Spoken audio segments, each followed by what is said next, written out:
Avez-vous déjà eu peur de l'avenir?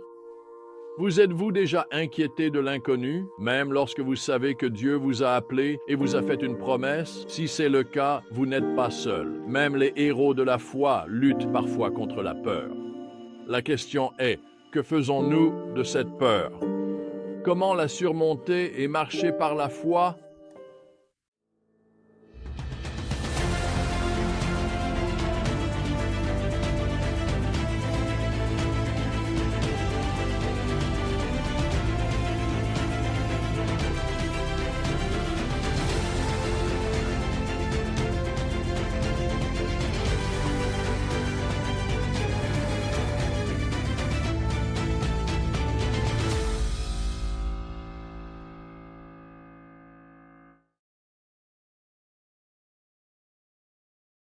Dans Genèse 15, nous trouvons Abraham à un carrefour. Dieu lui avait fait une promesse incroyable dans le chapitre 12, verset 2, en disant « Je ferai de toi une grande nation et je te bénirai. Je rendrai ton nom grand et tu seras d'une bénédiction. » Cela a dû être à la fois exaltant et terrifiant.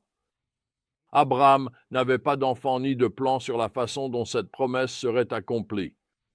Tout ce qu'il avait, c'était la parole de Dieu. Mais au chapitre 15, verset 1, nous voyons Dieu parler à Abraham dans une vision avec un rappel puissant. « N'aie pas peur, Abraham. Je suis ton bouclier, ta très grande récompense. » Vous voyez, Dieu connaissait les peurs qui commençaient probablement à envahir le cœur d'Abraham.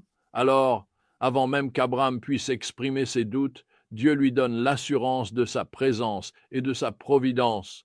Je suis ton bouclier, ta protection, ta sécurité, ta très grande récompense, ton accomplissement ultime et ta satisfaction.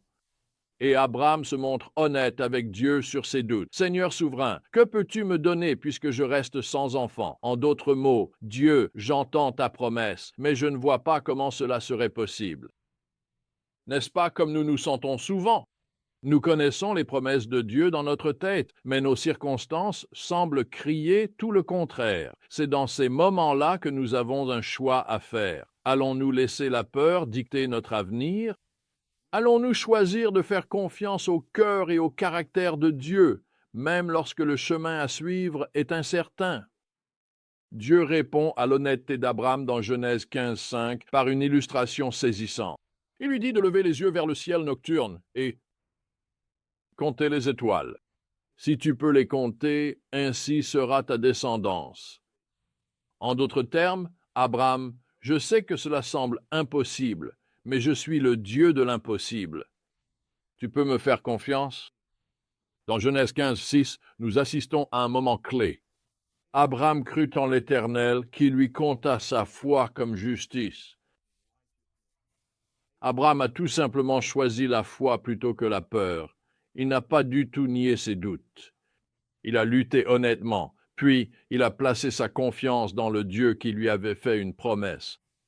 C'est là la clé. Notre foi ne repose pas sur notre capacité à rassembler suffisamment de croyances. Elle repose sur la fidélité et le caractère de celui qui fait la promesse. Lorsque nous détournons nos yeux de nos circonstances pour les fixer sur celui qui tient ses promesses, nous pouvons dire « Je ne sais pas comment, mais je connais qui ». Cela ne signifie que le chemin de la foi est facile.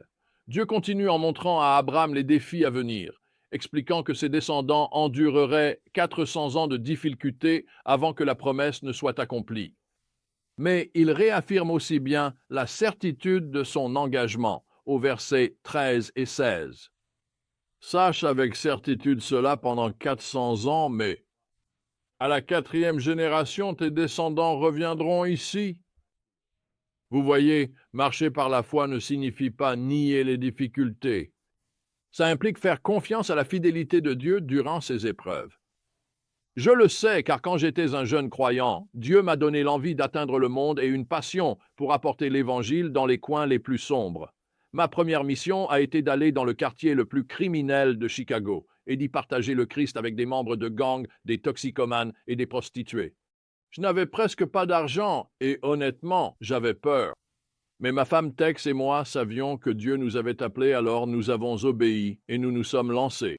En quelques mois, des centaines de jeunes avaient donné leur vie à Christ. Mais cela a eu un prix. Nous avons été menacés et même agressés physiquement.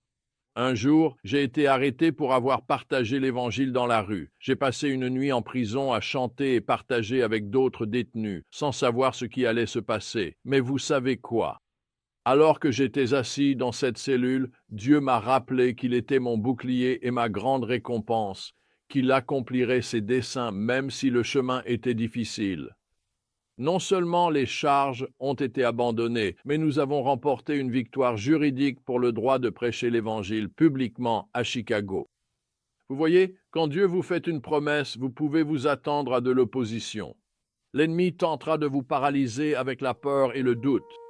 Mais dans ces moments-là, souvenez-vous du Dieu qui a parlé les étoiles à l'existence, du fidèle, de votre bouclier et de votre récompense. Lorsque vous êtes tenté de désespérer, retournez à la promesse de la parole de Dieu.